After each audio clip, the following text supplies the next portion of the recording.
Palatandaan na lihim na nagsisisi ang isang babae kung bakit siya nakipagrelasyon sa isang lalaki. Una, kapag nagkakakwentuhan wala siyang masabing maganda tungkol sa pagsasama nila ng partner niya. At habang nagsasalita siya kahit gaano pa yun kaiksi naroon yung pait na kanyang nadarama.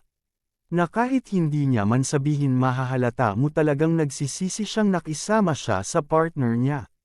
Pangalawa, wala siya halos masabi o may kwento tungkol sa kanyang buhay may asawa.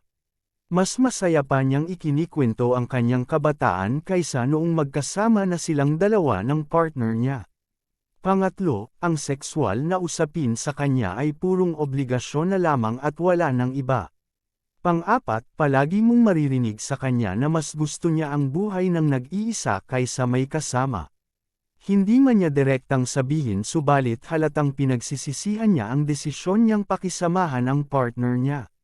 Panglima, wala na siyang panahon upang damayan ang partner niya sa tuwing kailangan siya nito.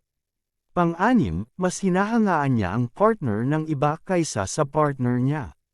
Pang-pito, wala siyang panahon para makasama ang partner niya o talagang iniiwasan niyang magkasama silang dalawa. Pang-walo, hindi na siya masaya sa kanyang pananatili sa tahanan nila, hindi na kasi siya masaya sa kanilang pagsasama. Pang-siyam, nagsasalita siya ng mga negatibong bagay tungkol sa pagsasama nila ng partner niya kapag wala ito.